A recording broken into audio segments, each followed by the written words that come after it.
name is Ayaka, and I'm a consultant with LSAT Unplugged. Alyssa is here with me in the room. She is also a consultant. Hi, everyone. And how can your laptop be off by 2 minutes? It's so random. I know, it's the weirdest thing, and I can't figure out how to fix it. So, yeah, welcome. Today we're going to be doing Resumes 101. So hopefully this will help you get started on either starting writing a resume, if you already have a resume, kind of editing it to fit the law school application. Hi, Jametta. I believe that, let me know if that's the right way to pronounce your name. Good to see you tonight. And, you know, hopefully, hi. And then if you're listening to the recording, hopefully this helps you out. So first, I think, you know, almost all schools are going to ask you for a resume in your application. And this is, I like to think of the resume as a baseline for your application. Meaning it tells you a record of what you have been doing in your career. And this makes a little bit more sense if you've been in the workforce for a little bit, especially on, yes, I love what you put down, Alyssa, like how you spent your time, right? So what have you done in a professional setting, right? And if you're going straight from undergrad to law school, you might have a hard time figuring out what to include in that resume. I do have to say, most of the time, you don't want to be putting anything from high school on your resume. And the other piece to that is the longer your career, the harder it is to kind of squish everything into your resume. So just know that there are some things that you're going to feel like, oh, I really don't want to trim, but you have to trim. Or, you know, you may not be inclined to include some things, but you might need to include it just to kind of work with what to include in that resume, what should be in that resume, all of that. Hopefully that makes sense. So what is a resume in general? You know, you want to list out your education and your work experience. Sometimes resumes, especially for people who have been working or actively looking for a job, might have those like executive summaries at the top that say seeking employment in X, Y, and Z industry. And then also, you know, about yourself, like super positive and brings lots of energy to a project, something like that. I say take that out. You really don't need it in a law school resume. You know, it would be really weird to see a resume that says at the top executive summary, seeking, you know, a spot as a law student at your school, right? So that just looks a little bit weird. I don't think we need it. I think you applying to that law school is enough to say you are looking for a spot in that law school. So I would totally agree. I think that everything I've heard from admissions officers, it's when you are sending your resume into a law school application, it is 100% assumed that you are applying to law school to get your JD or to get a law school education. So no objection is needed, because in that highly specific manner, that's why you're giving it over in the first place. yes. And welcome, Claudia. Good to see you in class today as well. The other piece is there are, you know, jobs out there that ask for very specific clerical skills, like words per minute, programs you can use on the computer, all of that. I say take those out at this point in time. I think you should be able to use Microsoft Word, Microsoft PowerPoint, basic Excel. Outlook is not, you know, emailing is not I don't want to call it a skill anymore. It's, I think, something that we all know. And I don't think it's necessary to pull out those things as part of a skill summary at the top. So I really think it should be, you know, your name, your basic information, education, and then go straight into your experience. So it should be fairly streamlined and fairly simple.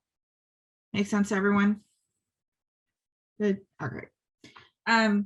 I have a few questions in terms of like what you said earlier, but I have this habit of jumping the gun on what you're right about to say. So I think I'm gonna wait to see like I think you're gonna bring up a sample resume right now. But something I wanted to point out to everyone, if anyone's heard you and I talk before, you and I have completely different applications. And you're laughing right now because for as much as you and I get along, like our resume is going to look completely not structurally different, but the content of what is going on in there is going to look really different. And that being said, something that you brought up when you started the session was talking about like you're talking about what you've done in your education and what you've done professionally. But there is a space, I think, like, do you think there's a space for someone who maybe has, I'm trying to choose my words, not chaotic, but do you think there's a space for someone who is doing something that's not in a professional career setting, but they were using their time to develop something? Maybe they were developing a skill and maybe they weren't being paid for it. And maybe it's not even a volunteered, a formal volunteering experience. Do you think that there's a space for someone to be talking about, and Claudia says, I was just going to ask that, like, this is how I spent my time. And like, how do you think that someone can put that in? I think that's completely appropriate to say, and I think that fits into two categories. So I had a student who did some training on their own that was for around like advocacy for foster kids, and there's like very specific training that they had to go through, and then they did additional training on their own time. So wow. We put that under that work experience and added a bullet point and said, and did this sort of training for professional development, right? So you can do that, or you can bring that out and say professional, if you have certifications that you've done, like LinkedIn Learning, e-learning, any sort of certification that you may have, you can pull that out and say professional certifications or personal development, and then write it out. I think it looks a little bit cleaner if you do that and pull it out. However, you have to think about space. So I know people that do it all the time. I think it looks a little bit cleaner if you can pull it out. But, if you're trying to fit everything into 1.5 pages to 1 page, it's a little bit hard. So that's my 2 cents about it. That was incredible. I think that answered a lot of what I was thinking about. Of there could be instances where someone spends their time in a valuable way or to develop themselves that's maybe not formally under a professional setting or a volunteer setting. And also there are quite a few schools that I know I'm sending applications into myself that say resume is going to be 2 pages. Yeah. So it all really just depends. But that was awesome. Thanks. Absolutely. And I think, even if you have certifications that are kind of out there, for example, I have an American Fitness Association certification. That might be something that you do put in your resume because that's part of, your professional development, and it might reflect, that might be something that's like, oh, that's something interesting about this person. So, if let's say you have a teaching certification or I don't know, like advocacy certifications, all of that, like I say include it. If it makes sense to include it under work experience, great. If it works better being pulled out, that's great also. So just a way to think about it. Awesome. So speaking of different styles, Alyssa, we've kind of talked about how we write essays differently. I am someone who likes to write everything out, like everything and anything out. And you're someone who likes to have a little bit more intentionality and kind of structured in terms of how they organize their ideas onto paper. I have to say, I am the same with the resumes. I say write everything out. And I don't know if this is just me, if other people do this, and please chime in if you do, but I always have a working resume that is updated, all the time. If I get a new title, new responsibilities, new job, anything like that, I'm updating this resume.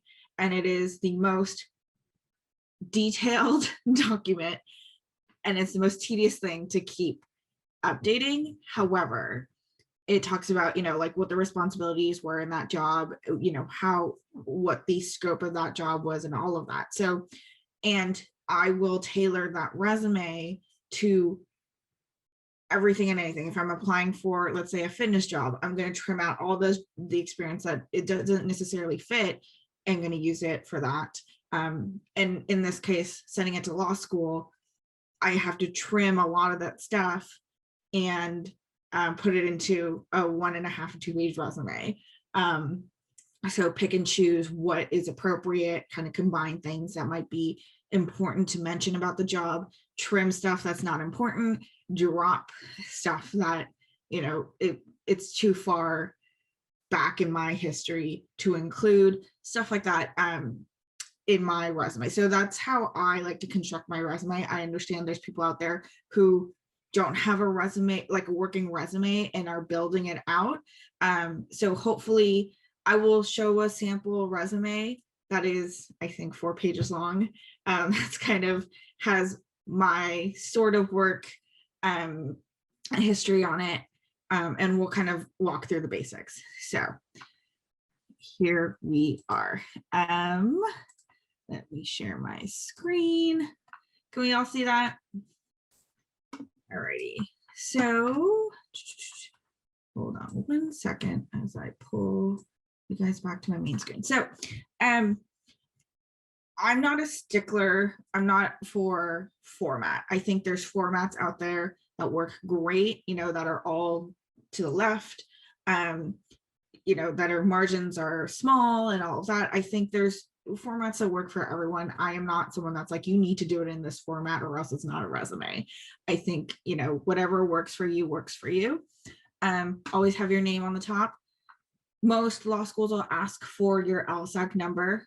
And I think it should be on the top right or top left, wherever it makes sense in terms of how your resume format is set up.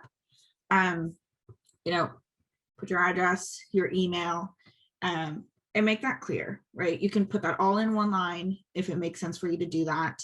It doesn't really matter. I say education comes next because we all had to have gone to college to apply to law school, unless there's other programs out there. But put the education first, and the university name, so University of LSAT Unplugged, and the graduation month and year. This is a personal touch that I like, but I like to write out the month and then the year. I know some people put like 5, 2020. It's fine. I think it looks a little bit nicer if you put month and year, but that's up to you. And then put the majors, so BA in political science and Japanese. And then, if you had any honors, this is where you would put down dean's list, any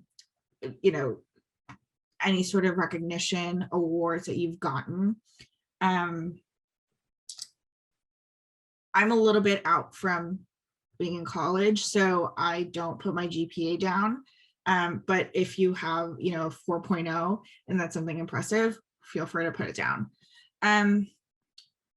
I get asked a lot of questions about, significant coursework. If your work experience isn't beefy enough, that might be something that you want to put in under education. I'm not someone who recommends doing that extensively, just because it might detract from the other stuff on your resume. So just think about why you're putting relevant coursework in under education. Sorry, I am looking at the chat. Jobs after undergraduate. Retail. Yeah. Let's go ahead and we can even read this chat out loud in case someone's listening to this on the podcast. Yeah. So the question is, I worked different jobs after undergraduate master's degree. The jobs included retail, financial industry, worked as a case manager, file clerk. Currently, I work with the state and I feel like this is my second professional job. I don't know what to include in my resume for law school. I've been out of school since 2016. Great. So first, read the directions from the school on what they want you to include in the resume. If they say all jobs since graduation, you're going to have to put down all, right? I think there are jobs out there that, we've taken because there were a job and, you needed a job, right? There's always jobs out there that are like that. And you could really, sorry, if I can scroll down, and if there's really nothing else to say beyond that, you can say this, right? Like teaching associate or wherever that job was, the location, when you did it. So it time marks and it doesn't look like you have a jump in your resume. It's just a time marking of when you did that job. I don't recommend this too much, but there are schools out there that say like, we want to see every single job that you've had. So really take a look at what the school's asking you for. And if there's nothing more that you need to explain under that job, I think you can leave it at that. I think also, I don't know if this person is asking this in the chat when they say, I don't know what to include for my resume for law school. And before that, the person in the chat has said, because you're like, I get like a tone of like, I'm only on my second professional job, like kind of like my, for lack of a better word, like my big grown-up job, because it sounds like they're sort of like downplaying being a retail, like working in retail, or maybe having different lines of work. And I don't know if that's where this person was going with it, or if that's just like another lingering thought that anybody has, but you absolutely, first of all, do what Ayaka said, read and see what they want from you, and also read and see like, is this really relevant? But having different jobs in customer service, retail, food service, none of those things have to be left out ever because you're applying for law school. In fact, that is a good thing. You are working. Like it doesn't matter what kind of work you've done. I have been a full-time housekeeper through an app where through that I was able to pay off like large amounts of debt. And so even though housekeeper is like just one line, you don't really need to know beyond that. Everybody knows what that is. Like maybe my bullet point isn't cleaned houses or like supported developing families. Maybe my bullet point is knocked out 10K in debt over the course of a year. Like that shows why I was doing that work and what I achieved through that work. If that makes sense, like, and anyone's listening, totally good. Yeah. And also, a lot of times we skip over information, and I'll go a little bit deeper into this, but Alyssa, you just said like helped do this or kind of supported this. What does that actually mean? What does that actually look like? We really want to be very direct when we're writing bullet points for your job. So I'll go through how to actually do that. But there's a lot more meat to jobs that we think. And there's absolutely no shame in any sort of job. I think there's something that you gain out of working any job. So kind of, be okay with writing those out, depending on what the school is asking for. Sorry, I'm following the chat here. My first choice school does happen to ask for any and all employment history held since one's 16th birthday to ensure consistency with the employment question in the Florida bar application. Yeah, so absolutely. That's a great point, that it might not be since graduation from university, it might be before. And some people might not have a job before they've been to college or since before their 18th birthday. So really the school is being very specific about what they're asking, and that's great that that, Giovanna. Yeah, and it's mirror the state's bar requirements. Yes. Yeah, absolutely. And what Ayaka is just reading there on the chat is that there are a lot of times like your law school application, what the school is asking for mirrors what their state bar is asking for. So this also comes in handy like a lot for character and fitness requirements. If you're like, what do I put for each school? What they're asking for is to ideally funnel you into passing the bar. Yeah. without any like hiccups. So that's why they're asking for what they're asking for. It's never like scary or like weird, or like they're not looking for you to have more professional work. It's just because bar passage in different states requires just different things. Absolutely. I think that's a great point, and thank you for explaining that, Alyssa. Great questions. All right, so moving on, going into experience. So this might sound like obvious for many people, but just putting the basics out there. We want to go from the most recent to the furthest away from your current history. So, and that is the end date. So if you are currently employed, that employer goes first, right? And if you've had multiple employers or you were self-employed at some point, and there's overlap, it's the end date that you measure. This is really hard. The most recent end date is how you measure which one to go first. Does that make sense? I hope that made sense. So for example, in this resume, the current job, and this is a made up title and a made up company that I put over my resume. So just for privacy, but so currently employed here. So it goes to present, the month and year started, title, name of company, location, right? And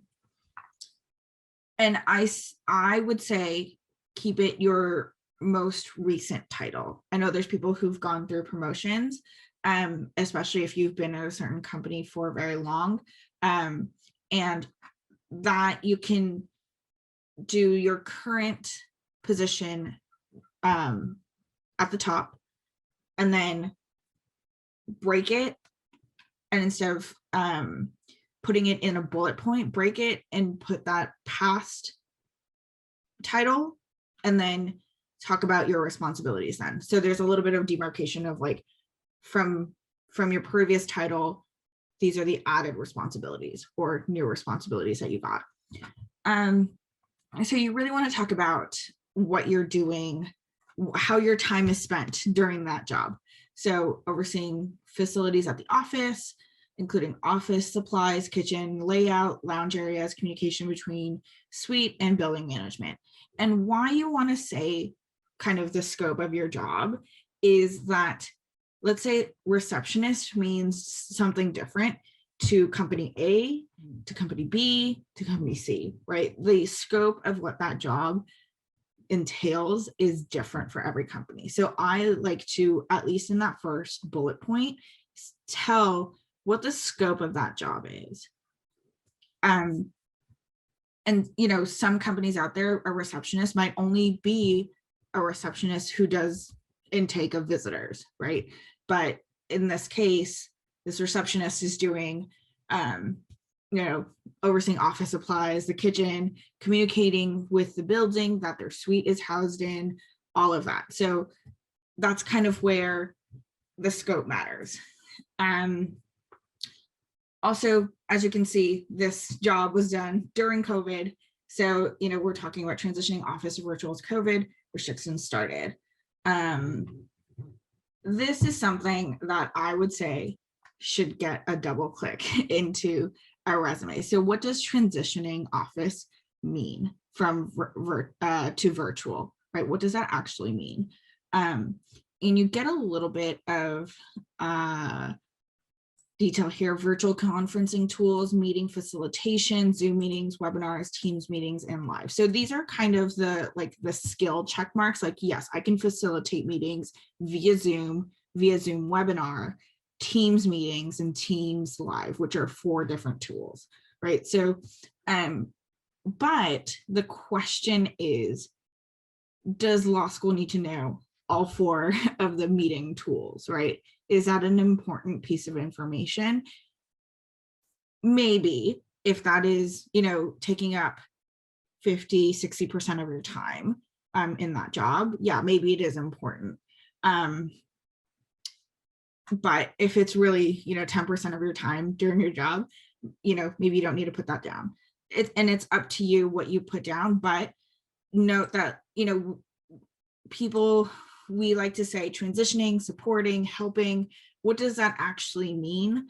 And kind of giving a little bit more detail can beef up your bullet points on your resume.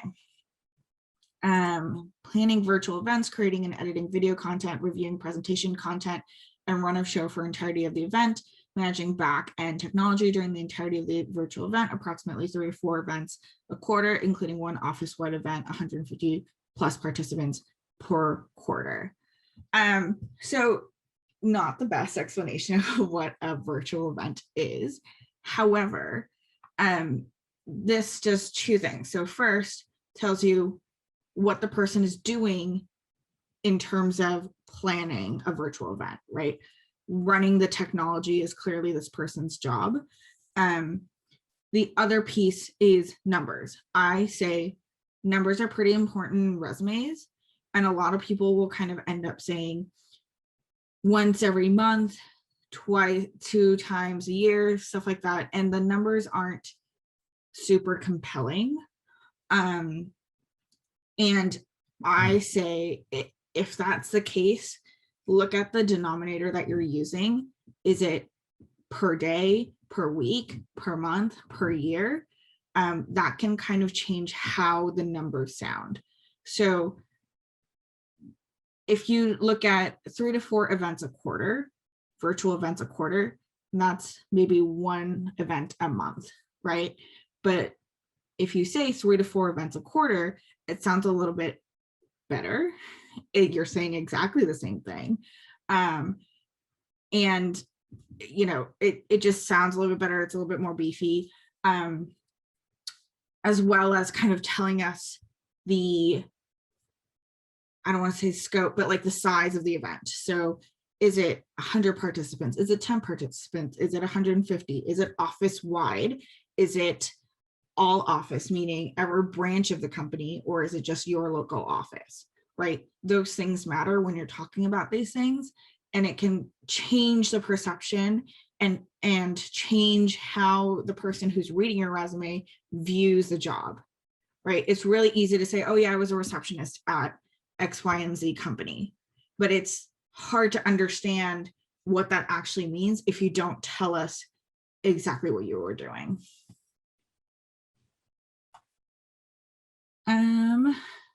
So hopefully that made sense. I know there was a comment earlier about like there's just their resume, they have like different things, different jobs that might not be related to each other, you know. And if you look at this resume, the next thing down is a group fitness instructor. It's a substitute, right? And this was not with a company, it was just in an area that this person was working in. Same thing. If it's a temp job, also I do encourage either temp, contract, you know, put that down in the employment. So it kind of gives a reason, especially if that term is short, like a 3-month contract or a 4-month contract, 6-month contract. It makes a little bit more sense if you put that down as contract, temporary, whatever that was. You know, and kind of talk about what you did, and then to the bullet points of like, you know, what exactly went on in that job. Any questions at this point?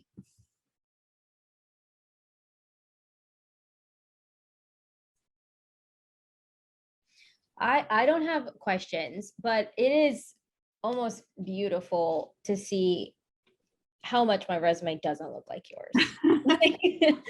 I have a bajillion jobs because I come from an artist background, and my own personal, I know that what I had to do is something that you just got across so beautifully, was talking about how to talk about everything you do in this one job that takes up 5 to 6 days of your week, right? Like you are working 40 plus hours a week for this one job.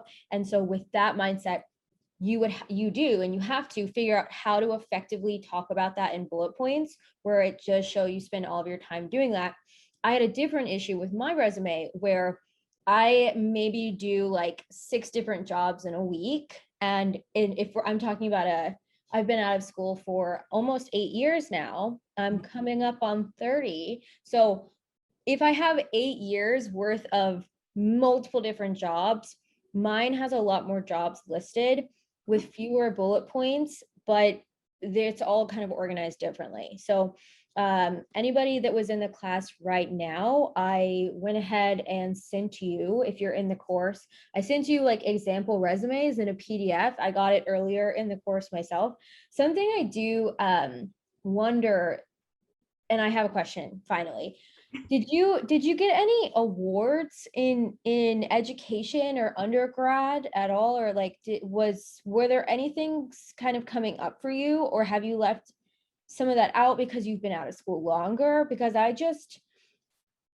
maybe this isn't your real resume, but I feel like there's some more that could be going on there. Let me tell you, Alyssa, I was not good of a student. um, so I, My secret mission to just out you know it. I did not get awards. I was recognized for different things that were not like purely academic. But I did put down, honors from the department, and that's something that's on my resume. So I would put that down. But beyond that, I did not get any awards, unfortunately.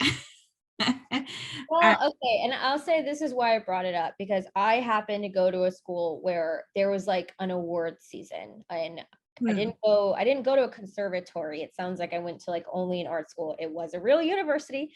So there was an award season. So I would say this then, because that doesn't mean you weren't a good student. We just had different experiences where also I went to a very small school. I graduated, I think that there was like 8 or 10 of us in my class, and it was like the revolving door of the same 8 or 10 of us all 4 years of undergrad with the same 5 or 6 faculty members. So there was a lot of like conversation going in terms of like our development. What I'm trying to get to in that I just didn't pick up here, and if anyone's listening, that if you've ever received an award, it would benefit you to not just say, I got this award. Like, for example, you would want to say, what did it take to get that award? Why did you get it? Because if like 9 out of 10 people, like 90% of people get that award, and you're like plugging it away on your resume, somebody might not know the difference between, was that really distinguished? Was that something that like you just kind of showed up like one day a week and you were awarded by that by the end of the semester or the end of your job? So if you do receive any sort of award, or you do belong to anything that has established you or you feel distinguishes you, like you have to talk about that.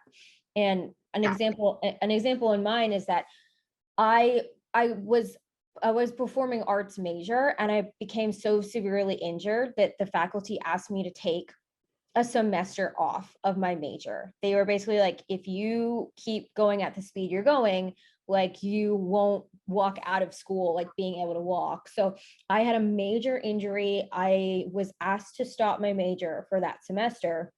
So I had to replace my major's classes with physical therapy and like doctor's appointments off campus, while maintaining my academic like load. By the end of that year, I was awarded something called like a fire award or something. I would need to put that story underneath like awarded fire award, because it doesn't mean anything. So on my resume, it does look different than Ayaka's, where I have like awards and then almost like 2 to 3 bullet point, I don't want to say stories, but like explaining exactly what happened for me to have achieved that. So there's a whole different section on mine than from Ayaka's, but if anybody does have that, you'd want to do it.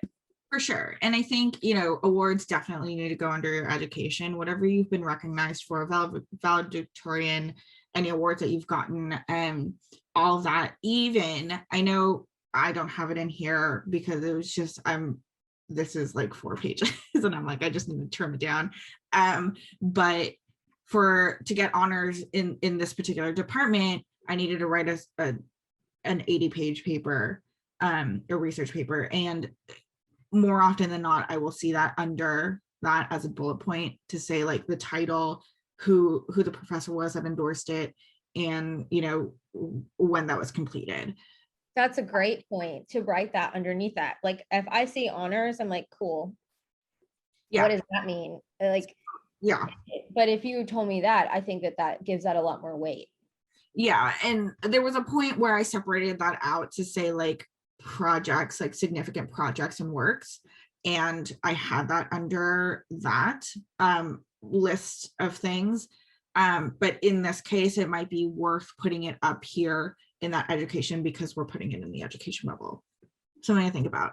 I have a couple questions here. Alyssa, I know you mentioned it, but Giovanna, you're asking, your resume includes a competency summary of qualification section. Is that a good idea or scrap it? If it is certifications that you have that are issued by an authority, you know, I would put it down, but as like a professional development or certifications list. But I don't think we need to see, you know, how many words per minute you can write, you know, all of that like skills. And to be honest, you might be using up important space that you may or may not have in that 1.5 to 2 pages that you might be allowed for your resume. I also see a question about, can you include being a full-time parent? Not that that's not important and that's not tough. I think for your resume, it is really a professional record of what you've done with your time. So it might seep through in like the bullet points that you write of like balancing work-life balance with while having children. You could put that as a bullet point in there. But I don't think it's like something that you title like full-time parent, comma, you know, San Francisco, California. Like that's a little, I have not seen that. And I don't know if I recommend doing that just because we are looking at employment history. I would go so far as to say if you have a child with disabilities or special needs where you have had to go above and beyond and maybe a learning curve or identify and research different resources for that child in order for them to succeed, then I would personally take that as a huge source of pride in navigating. And that could, I would agree with Ayaka that potentially that's not like under, I wouldn't put that under work. I would put that under like a different bullet point of just maybe at the bottom of activities. Like say, for example, I was the parent of a disabled child who required 30 plus hours of my full attention in order to keep them healthy and manage them and manage their development through life. I would put that on my resume. Because I think that children with disabilities are absolutely requiring of time. So I would say that, or I would give a nod to that may have a place.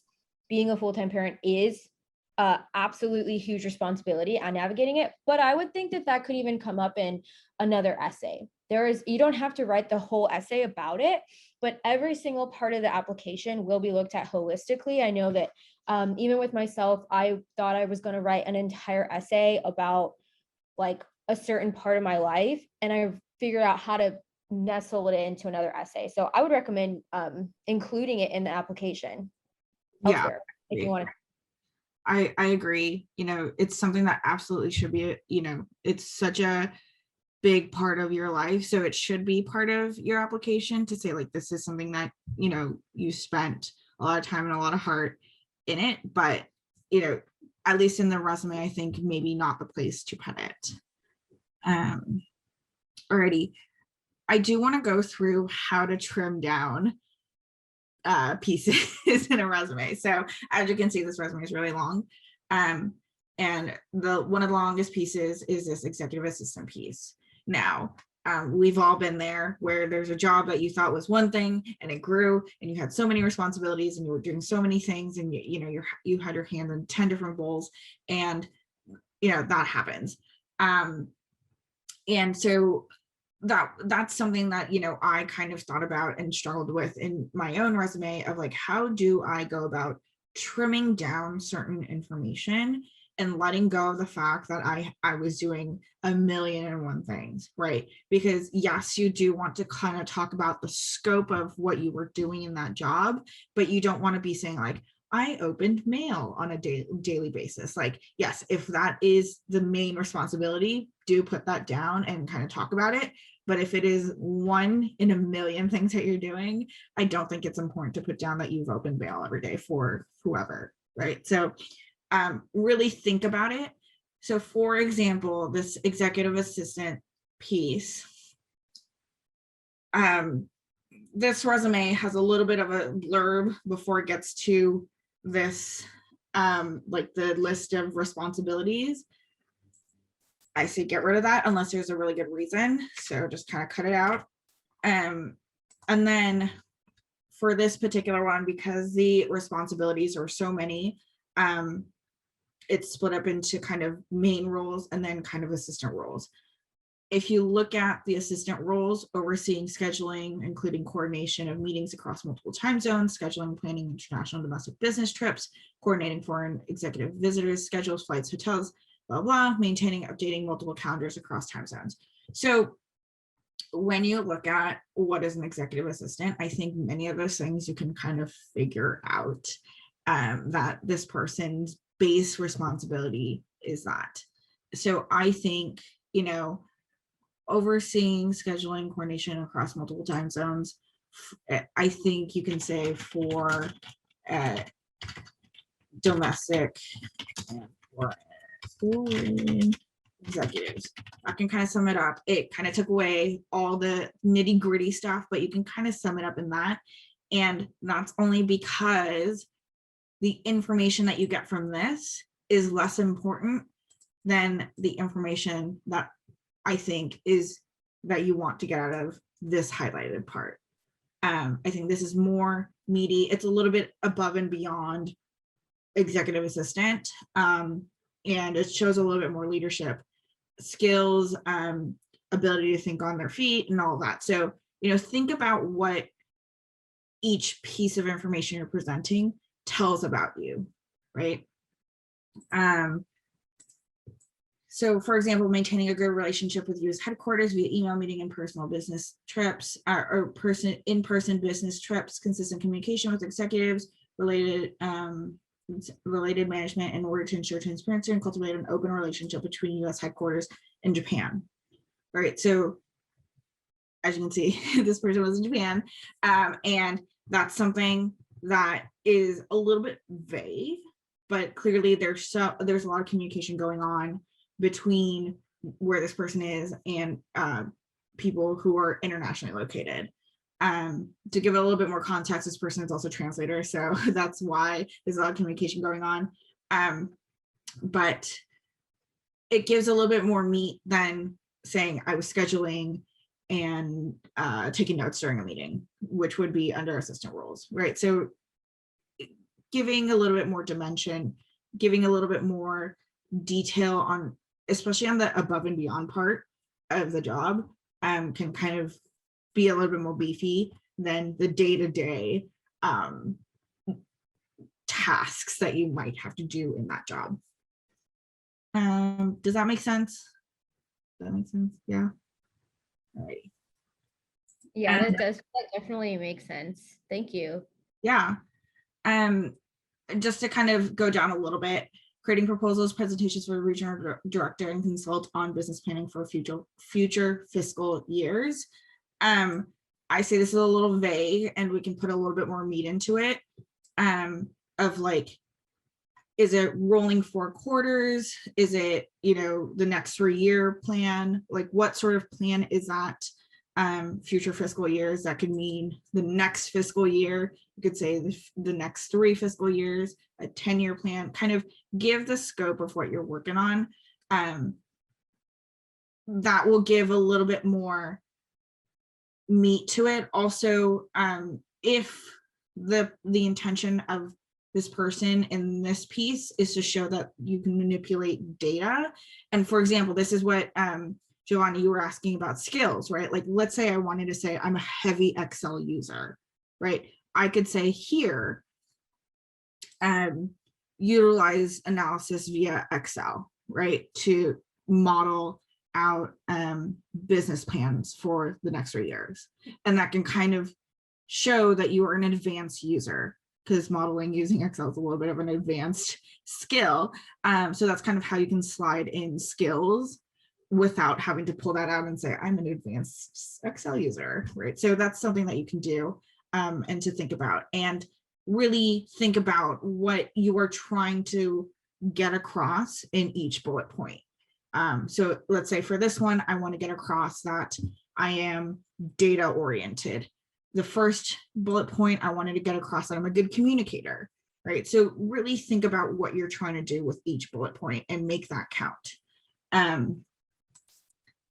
But don't leave something out that's important just because it doesn't fulfill that purpose. But think about the bullet point with that mindset. It might give you a little bit more ideas on how to present that information. Moving down just a little bit, just so we have enough examples here: drafting and finalizing all presentations, as well as writing the script for the regional director's presentation to headquarters. That could probably be something that gets pushed into that previous bullet point, so it's not taking up that space. Maybe drop it, is it really the most interesting thing? No, but if you're talking about like, ability to write, this is something that law schools look for, like, can you write? So that might be something that you do want to keep if that's something that you feel like is lacking in some parts of your application. Participation in quarterly and yearly business reviews attended by regional director of Japan and the executives in the U.S. headquarters. Yeah, and really this can be something that you can put into numbers to say how many times you were in the US headquarters, how many times you were doing these business reviews, how many phone calls there were across, a quarter, across a year, and kind of play with that denominator that we talked about earlier, to figure out what numbers sound good in your resume. Yeah. So hopefully that gives you a couple tools on how to write these bullet points out.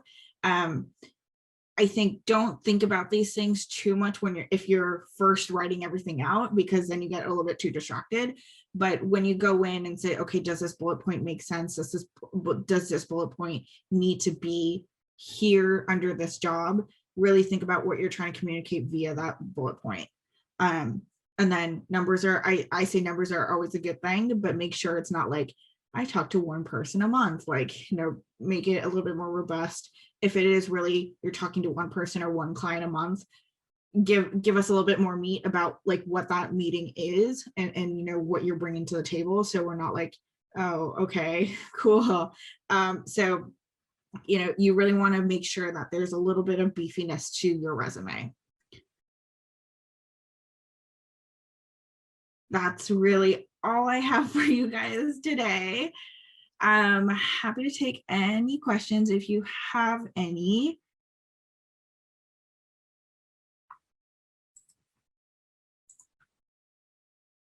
Like, we're all good.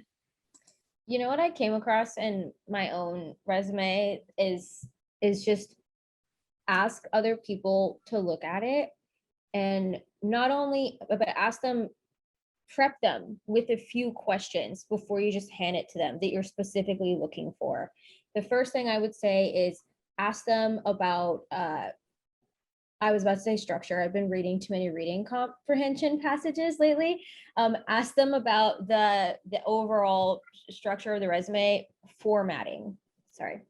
Ask them to look at the formatting and tell you back specifically, yes, every single piece of formatting was identical.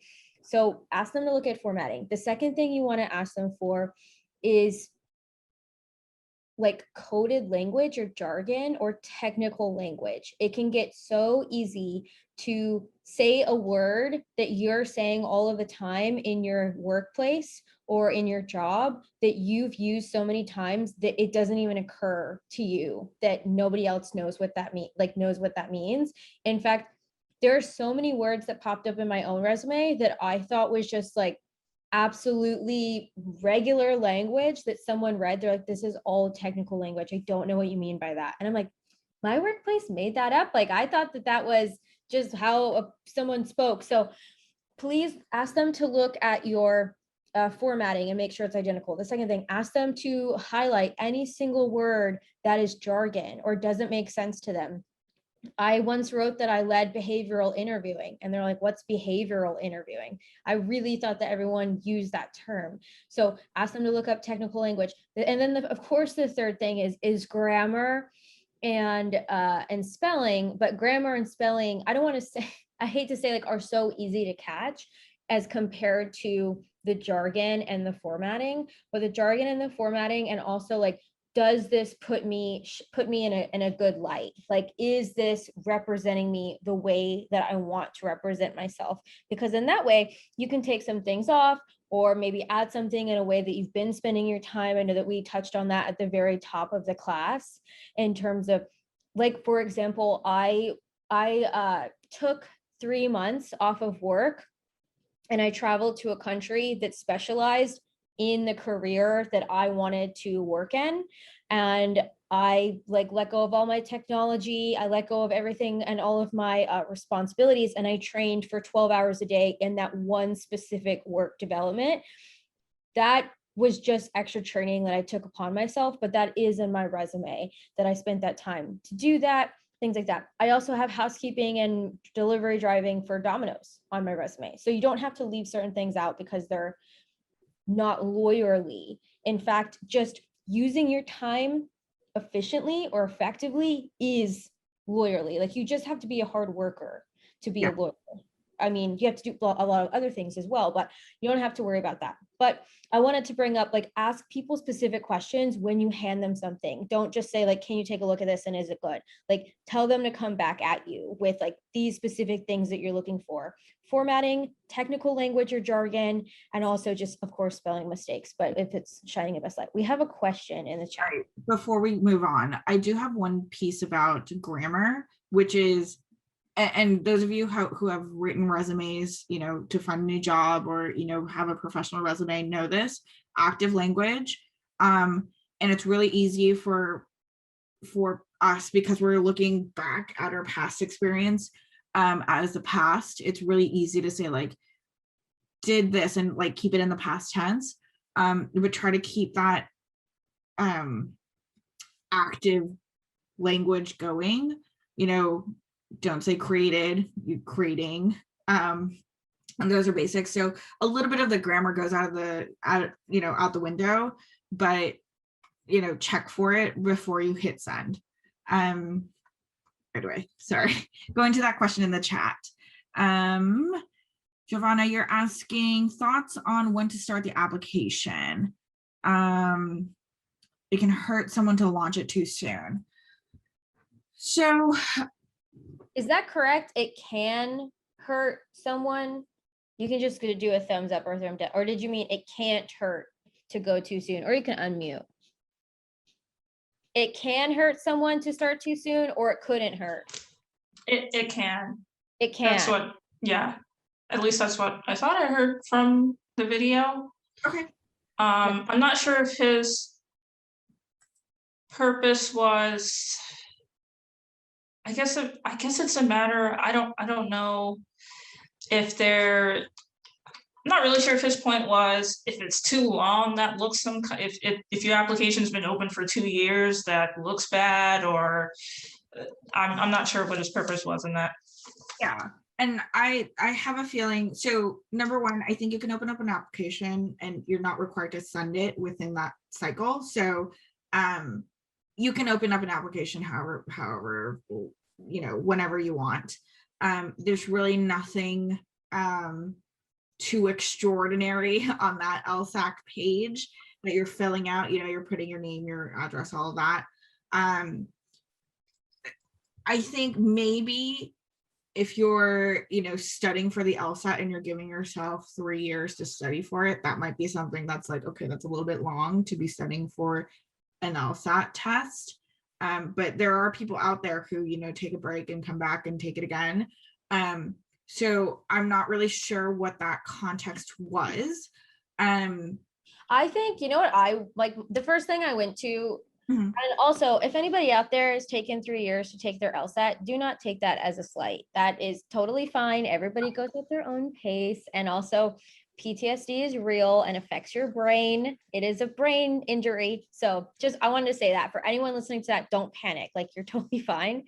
But you know where my head really went is Ayaka, you've mentioned it too. Like, if you write a personal statement, it has to do with your outlook on life and is so personal to what your core values are, like why you want to go to law school and who you are today and how your experiences have shaped you who you are today. And like, that's why you logically want, like, law school is the next step for you.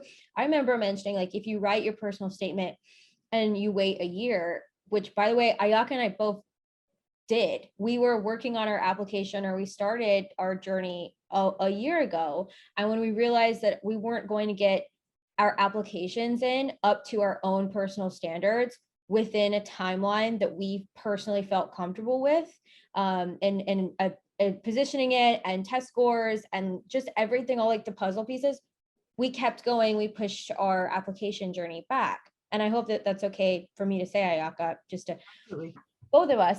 But what I realized is that I had been working on my personal statement for so long, and it may not even be my personal statement anymore, because I wrote it a year ago when I was in just, I mean, this different part of the pandemic, aged us all. And so just a different person. But I will say what's incredibly relaxing is that even though that's not my personal statement, I think it's going to be my diversity statement.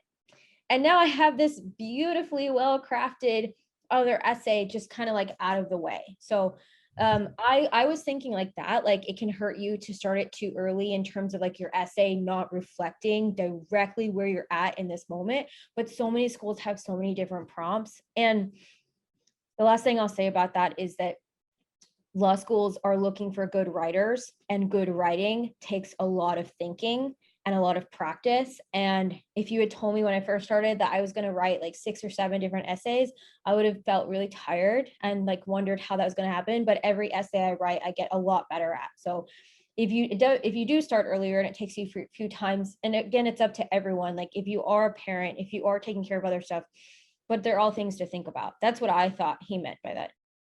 Yeah, and I'm sure if we go back to the video, it'll make a little bit more sense. I just can't pull out in what context he was saying that in. But I think the downfall is more if you don't give yourself enough time, right? A lot of people think they can crank out a personal statement in 2 weeks. And we've seen those personal statements that were cranked out in 2 weeks. And it's just once out of 100 maybe is good, but beyond that it's not it's not very good. You don't have time, you're rushed, and it's not great. So I think the more time you have, the better. Granted, maybe spending 10 years on an application is not the greatest, but you never know. So I say having more time is better than not having enough time. And I do want to point out that the CAS like membership lasts for 2 years. If you get a waiver for LSAC, that lasts for 2 years. Like that has to be for a good reason. That I know I'm on a waiver myself, it lasts for 2 years because they must know how long it can take for someone to reasonably get a law school application together. I'm not saying it's going to take that long. I'm just saying it's not 6 months. It's not encouraging you to force it into that timeline. And I would say the biggest thing about starting an application closer to when you're actually trying to submit it is that you want at least 5 people to look at your essays and your resumes before, or 2 people and a professional, somebody who you hire as a consultant. I would say you want people looking at your essay. And to Ayaka's point, one of the biggest mistakes I've seen people make is that they have an imaginary timeline in their head of, I'm going to study for my LSAT and I'm going to put all my marbles into that. And then as soon as I'm done with that, I'm going to crank out my essays and then I'm going to have people look at it. Nobody else, if you have 5 people looking at your essays, those people aren't on your imaginary timeline. So 5 people cannot reasonably look at your essay within a 1 to 2 week or even a month period. So you have to think about it like that too. Like when you've written all your essays and the time it takes. Everybody has people, it takes them a week to respond to a text message. Like, how's someone going to read your whole essay and give you, Ayaka's raising her hand, and give you ample, reasonable, detailed attention with something that is a huge life change? Like, this is a huge investment in law school. So it's like, you have to think about writing it and writing it well, and then your whole application as a whole, and how each essay bounces off of each other and complements and paints a whole part of you. And then you like need to leave a lot of time for like a sufficient amount of people to look at it and read it and talk to you about it. And that's what people just miss the mark on. And I really encourage that everyone puts that into their timeline. Beautifully said. I hope that answered your question, Giovanna. We're always here. Feel free to email admissions@LSAT Unplugged if you have any more questions for us. We're happy to address them via, email or, another Wednesday class. For a little bit, we're going to do interviews with admissions officers this month and next month. They're super, super informative. And I always love talking to admissions officers. They're a lot more friendly than you think they're going to be. Not to say that they're, anything but they're amazing, and they're always happy to share information about the application process, the school, all of that. Always a good time. So if you have the time, feel free to join.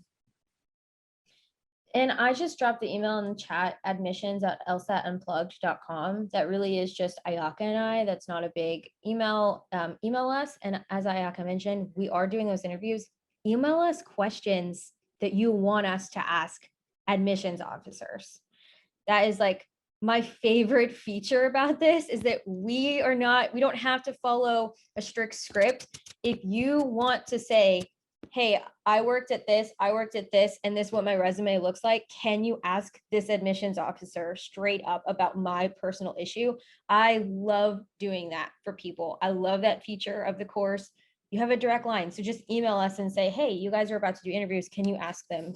You can ask us to ask every single one of them. Then you have 4 admissions officers, answering your questions back. I cannot tell you how detailed I've got with some people's personalized questions, and they answer them really well.